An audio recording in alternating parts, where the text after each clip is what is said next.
Greetings, my beloved Black people. Welcome back to the plight and struggle of Black people in America. Today, we're going to call it a conversation. Okay, we're going to talk about Philadelphia. We're going to talk about Dallas. And we're going to talk about Black people united. Okay, starting with Philadelphia. Let's look at this shirt, okay? This shirt was sent to me by a close friend from Philadelphia, James, Canada. Okay, it turns out that the brother that has this shirt, I think it's some type of movement or program or something he's doing. And my buddy told me that he said he's getting more orders for these shirts from Texas than in Philadelphia, which I'm not really surprised, especially here in this Dallas area. Dallas is a really interesting city, and we'll definitely get to that.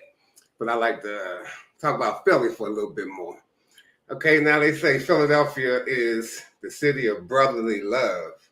Now, for what I understand, how that happened is Philadelphia is a Greek word that means brotherly love. So that's what it stems from. It's not that brotherly love has been expressed extensively over the years in Philadelphia, but I've seen Philadelphia united in my youth, and that was a great experience. Speaking of my youth, let's talk about Philadelphia and the crime situation. Like right now, this shirt says Philly, brotherly love, not senseless murder. Step your game up. And so I think that's the name of the movie, Step Your Game Up. But anyway, just to tell you some of the history of Philadelphia during my lifetime when I grew up there. I grew up in Philadelphia during the 60s and 70s. I left Philadelphia when I was 20, relocated to Dallas, Texas to further my education in trades. So anyway, Philly, back in 1972, okay? And in 1972, the United States was over in Vietnam, okay? They called it a policing. They never declared it a war, but it was just like a war in the respect people died. Many people died, and all sorts of other types of things happened. But anyway, in 1972, I was 12 years old. That war in Vietnam, I believe, stopped in 1975. Okay, but in 1972, in the city of Philadelphia, due to gang violence, there were more Black youth in 1972 in Philadelphia, Pennsylvania. More Black youth were killed per capita in Philly than there was people killed in the Vietnam War in 1972. So that tells you how horrific the situation was. Just like the brother that sent me this shirt, James, Canada, one of my longtime childhood friends, unfortunately, during his youth, he was victimized by the gang violence. Fortunately for me and my mom, because my papa had died in 72 when I was 12. And at that time, me and my mom was out of town. So James Canada, the other fellas on the corner, like we do a lot of times in the hood, they had rival gangs going on at that time. Right in the neighborhood we lived in was a gang directly there called 28th Montgomery. But it was interesting how they talked and did their thing. Even though that was 28th Montgomery, the whole umbrella of the gang was called the Valley, okay? You had 28th Montgomery directly where we lived, me, Norman Dukes, James Canada, James McBride, and a few others. And those are my peers that I mentioned. And it was just a horrific thing. But anyway, that particular day, that summer, I was out of town with my mom, James Canada, some other fellas on the corner. Long story short, the rival gang, which was Redner Street at the time, to 28th Montgomery gang, they came, the fellas didn't run like that, but things happened where it was time to go. My buddy, James Canada, we called him Tank back then. He slipped. One of the other guys jumped on and stabbed him. At the time, when we finally saw him, I thought he told me twice, but it turns out the guy stabbed him 5 times. And we didn't see him for a long time. And it was like growing up, he was always bigger than us. You know, there's like a big guy in the crowd. That was him. And always compare him to like a rerun on some show. And then it's like when he got stabbed and we didn't see him for several months, then we saw him. And when we saw him again, he looked like JJ on that show. And so, wow. So anyway, that was a horrible thing in Philadelphia going on when I was growing up in the 60s and 70s. And there are other people that we knew personally, even though that wasn't a fortunate thing for James Canada, but he did live. But there were several people that we knew that wasn't even a member of a gang. That's the saddest part. Well, it's all sad. But it got to the point where if you just look like you were old enough to be in a gang, the rival gang, they would target you just because you were there. Wow, that was horrible. But 1975, interestingly, coincidentally, it seems that the gang war in North Philadelphia anyway, and the Vietnam War stopped the same year, 1975. Now, I said North Philly anyway, because up until this year, when I had Norman Dukes, my next across the street neighbor on my block growing up, I thought the gang war stopped in 1975 all over the city in Philadelphia, but Norman Dukes assured me that it was still going on in West Philadelphia. And that's West Philadelphia. That's the part where Will Smith is from. North Philly, that's the part where Bill Cosby is from. South Philly is George Jefferson, Mays, with Mays, Frankie Beverly and them. So, you know, all kind of interesting people come out of Philadelphia. Interesting people come from everywhere, you know. And it's just certain cities are known for certain things. I think, if I'm not mistaken, even Philadelphia is known for raising a lot of good boxers. And I'm not really surprised about that because when we were growing up, you know, you have different games you play. And we played slap boxing and body boxing.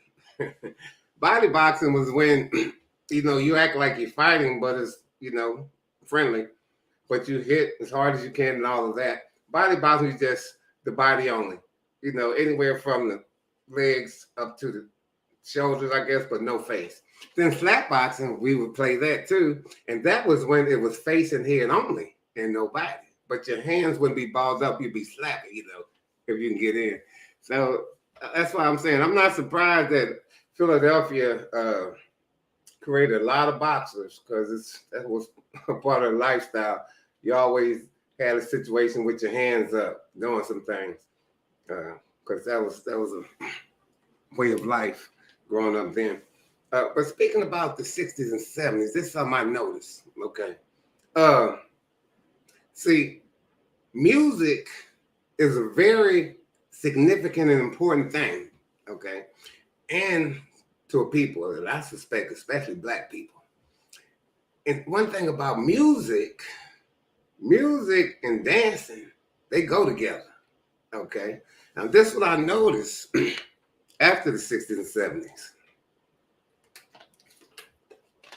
Because like I said, I grew up in the 60s and 70s, and when we were growing up, we danced. And I'm talking about the men, women too, but I'm saying what happened was when the 80s and 90s generation come around that were being raised, all of a sudden, the fellas had the concept of they too cool to dance.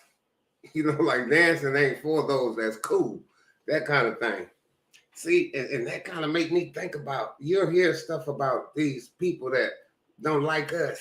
They think all the time about a way to do us in some shape, form, or fashion. I think that's a part of it too, because if you look at it with this music situation, even all of these things have been ours. We create them, but they keep taking it. And now with this hip hop rap thing, they're taking control of it and making sure that the concept is an ill thing towards yourself. Okay, using the N-word at yourself as though it's cool or whatever, or not. Calling women all sorts of things, saying things. But what I'm hearing here lately is even on top of that, is being titled, I hear something called murder music. So that means on top of the other ills that they discuss, calling our black people ends and all that type of thing, but they're also just now talking about killing each other. And sadly, it's like more than just talk the way it looks. Every time you look around, there's a person associated with the rap genre. Somebody's murdered, somebody's this, that, or the other. So, black people, we're going to get it together. We got to get it together. But I tell you what I'm going to do. I'm going to see if I can get the brother that started this movement that's on this T-shirt, and I'm going to see if I can get him to be my guest in the very near future. So we'll see if that happens. And like I said earlier, I'm not surprised that Dallas, Texas is ordering these shirts, because one thing about Dallas, they believe in spending money and supporting things. Okay, so let's talk about Philly, still on the Black Power side of things. Like, okay, I grew up in North Philly, 27 Columbia. I'm gonna tell this little short story first, right quick. Okay, me and my sister, I'm the youngest of 5 children. Okay, my sister right over me, she's like 5 years older. So we was talking one day, and I said, Marge, her name was Margie. I say, Marge, do we live in the ghetto? She said, no, we don't live in the ghetto. We live in the slums. She said, that's a little bit better than the ghetto. I said, oh, okay. So anyway, like I live 1700 block of Taney Street. So if you're traveling out and about, somebody say, where you stay? You're like, I stay 27 Columbia, because that's like right around the corner, right? So anyway, one day, this radio station, I think it was WDAS FM, something like that. And they had this big announcement about cleaning up the ghetto. And North Philly is pretty big too. And they said, yeah, this day, this time, we're going to kick off the clean up the ghetto right at 27th and Columbia. I'm like, oh man, that's cold. I knew them for sure. Oh yeah, we live in the ghetto. My sister she didn't tell the truth. So it was interesting though, because it seemed like somehow after I had it confirmed that I did live in the ghetto, somehow it seemed like I wanted out. And that's the way that went. But anyway, let's get back to the Black Power part of Philadelphia as my experience. Okay. When I was growing up, the original Black Panther Party, they had a headquarters like 2.5 blocks up the street from where we live on Taney Street. And wow, they would come out sometime and march in the streets in the evening, and they would have a person that would lead the chant. And then whatever the person leading the chant would say, everybody else would repeat it. Whereas like here in Dallas, Texas, where I've been since 1980, and I've been involved in a community protest with Dallas County Commissioner John Wally Price. And the way we would do it, like if I was on the horn, I'll say whatever I want to say, and then the background would say no justice, no peace. And we would be on cadence, and wow, it was wonderful. So anyway, I saw original Black Panthers in North Philly. They would do it that way, and they were saying some real stuff, and they lived up to it too. And so anyway, I remember that when the Black Panthers would march and do their thing, I felt proud and safe. I noticed that both. And then it was this group, I don't know who put it together. It was some type of drum corps of some sort. And they would march in the street sometime too. And wow, I would love that. So now we had men like Reverend Leon Sullivan, who started OIC, Opportunities Industrialization Center, where he created learning institutions to train the Black people in Philadelphia that needed jobs but didn't have the proper training to fill the jobs that were available. He created that institution. It went international even. And I was even blessed to benefit from that school as well before I came to Dallas, Texas, after I finished high school in Philadelphia at Benjamin Franklin, which was all male high school at that time. And you have brother Cecil B. Moore, which Columbia Avenue was turned into Cecil B. Moore Avenue or Boulevard. He was an attorney that helped poor black people. He even organized some youth, some teens to protest against the Deride school around Deride Avenue because they didn't allow black people. He handled that. And the other brother, Melvin Floyd, down bottom over there, he was a police officer turned preacher that he worked towards trying to get the gang violence to stop. And I remember when I was a child, he came on our block with movie screen projectors and showing us the life of those that were strung out on heroin and the misfortunes that they went through. Like showed a scene where a brother was ODing and his homies grabbed him, put him in the car, took him, dumped him at the Mercy and took off, that type of thing. So it's like, I saw black people, black men, black groups, black organizations, black women in Philadelphia growing up, always trying to encourage and inspire the youth to take advantage of the opportunities that are here for us. And they helped and motivate and inspire me to do so. Even though I admit also I did have, you could say maybe some additional motivation because like my pop died at 12, like I had mentioned. And when you're a parent, you have children and you work, pay your taxes, that type of thing, you're paying in Social Security. Then they have benefits like if you die or something like that. Then at that time, when my pop died in 1972, December 26, okay, if your child was in school full-time up to 22, they gave it to you back then, you could get that Social Security check. And so that was the motivation too. I could go to school, learn trades, and get that Social Security check, which it wasn't enough to live off of, but it was definitely a help, you see. So that's how that situation went. And so seeing all of those black people that were motivating us youth and inspiring us and saying and doing and standing up for what's best for us, I got that up until 20. I came to Texas, Dallas, Texas. And, you know, working for a living, dealing with families, all that type of thing. You don't have a lot of extra time. But I got into reading a lot. And at that time, it was like 1980 on up, black people were really into knowing our history, our experience here, and what we need to do about our problems and all of that. And there were like 12 bookstores around here at one point that had dwindled to about 2. I think it's starting to resurface. Black bookstores, again, are coming back.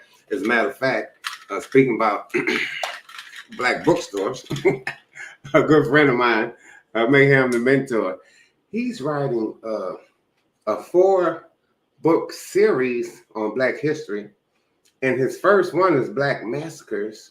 And it's about 27 well-documented massacres that happened to black people here in these United States.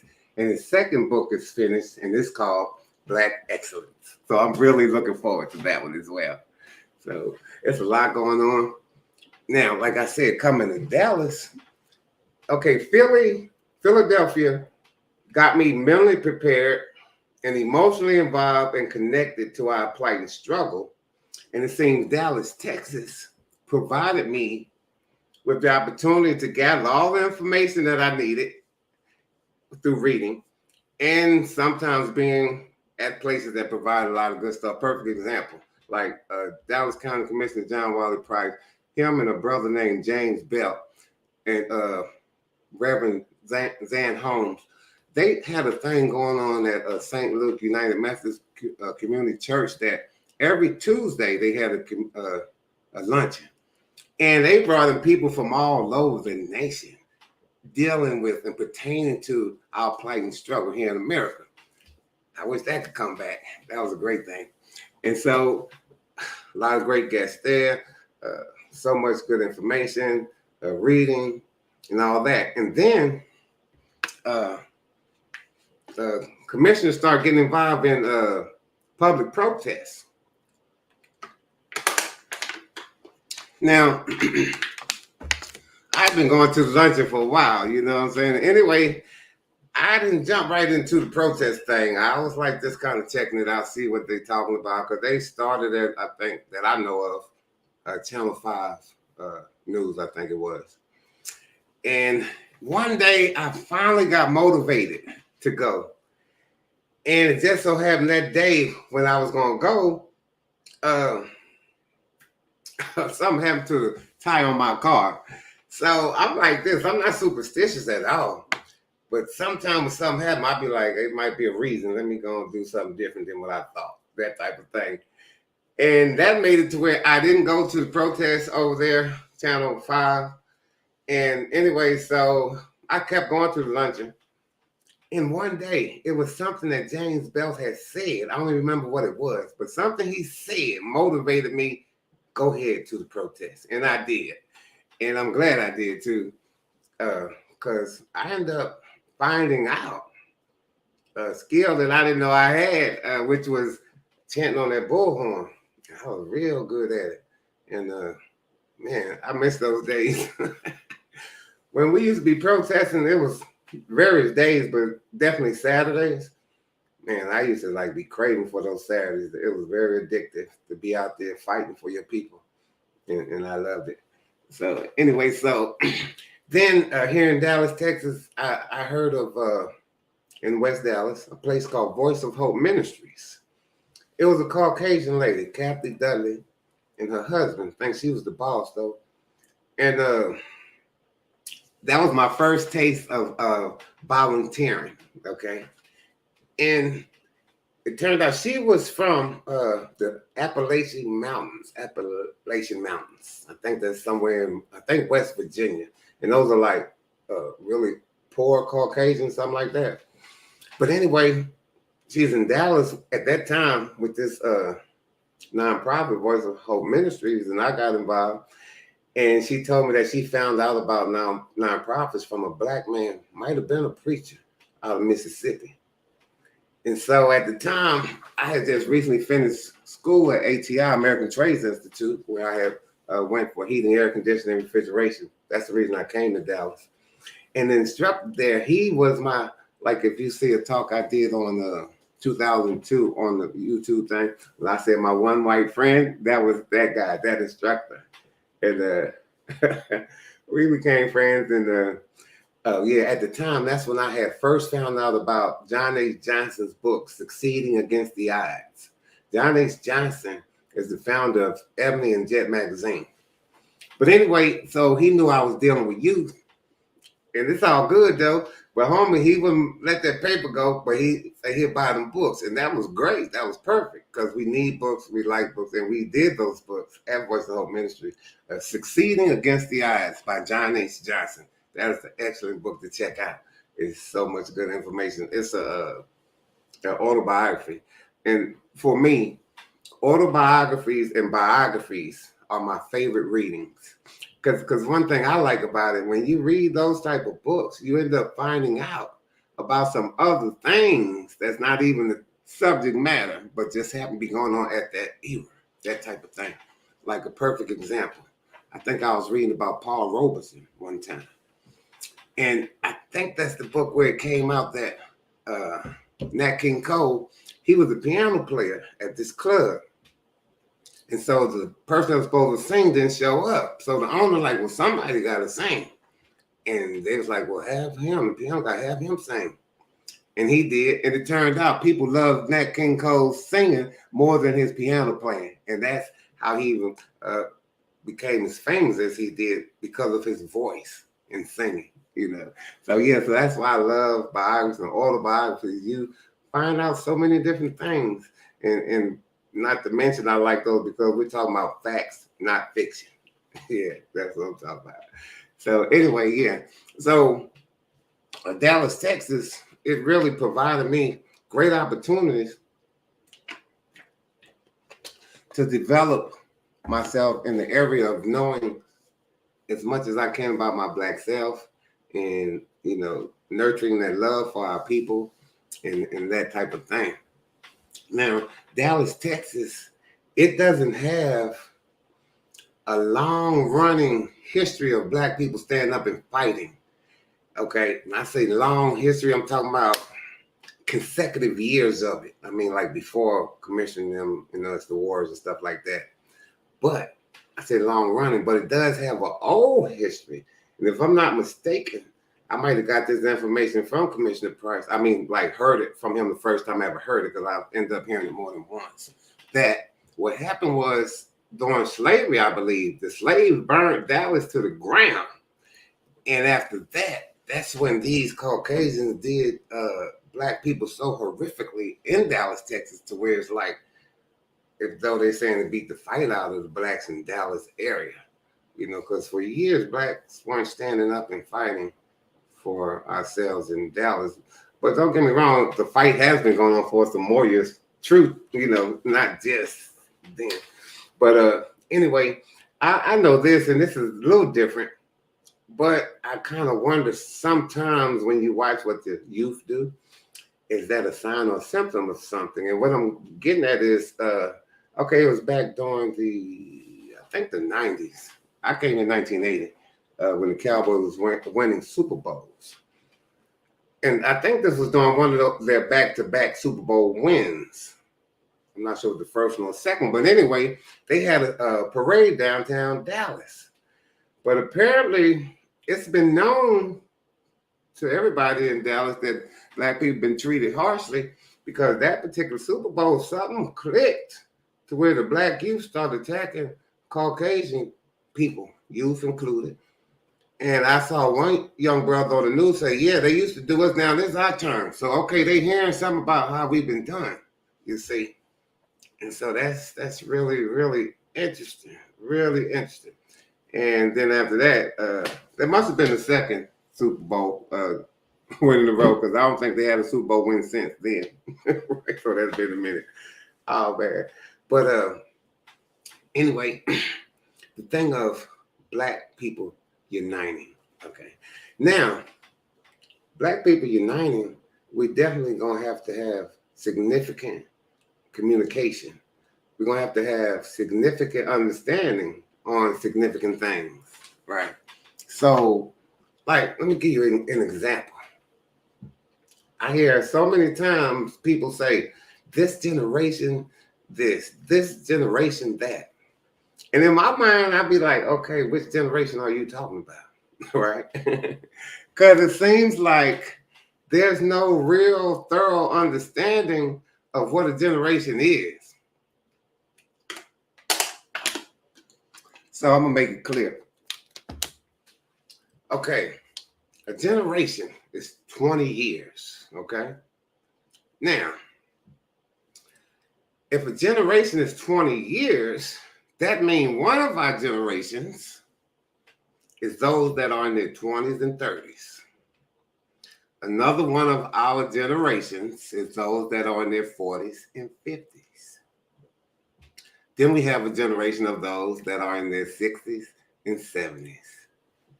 And we also have a fourth and final generation of our 80s and 90s. So my point is, we have 4 generations at all times. And those 19 and younger, those are our pre-generational black brothers and sisters. That's what that is. So understand what that is. Okay, based on your age, you're either part of our youngest generation, our next to the youngest generation, or our oldest generation, or next to the oldest generation. So let's be specific. Let's be precise. Let's understand where we are, what we need to do, what we will do and going to do, because there's a lot of black people out here doing great things, putting forth great efforts for us to unite on a collective level. Now, let me tell you something. Now, I was going to say about Dallas, but I'm sure this is just cities, every city. And apparently even in every category, okay? Dallas is a city of cliques, without question. I've been here 42 years, and I've been active, and there's a lot of good people here, and they do a lot of good things. We're going to keep that up, but this is a city of cliques, and that's okay. As long as the cliques get together and unite on an effort of people, black people, uniting on a collective level where we have the mindset and culture of all for one and one for all. You see what I'm saying? And I've met a lot of great brothers here and sisters, various age groups. I recently met a brother named Ed the Commish. He got a radio show. Joe Tave. I've been knowing Joe Tave. I know more than 20 years for sure. Casey Thomas, Great League City Council, I think. I volunteered when he was teaching in his classroom. I was volunteering for him when he was doing special ed over at A. Macy L. Smith. Yeah, this is my town. I got two towns. North Philadelphia and Dallas. They're my towns. You know what I'm talking about? But anyway, black people, nothing but love for you. I'm going to love you forever, as long as I'm breathing. We're going to love each other too.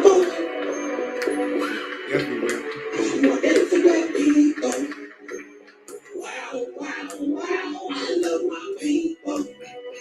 Wow, I love my people. Say it with me now. I love my people. Beautiful black people. I love my people. I love my people. Black people. Black people.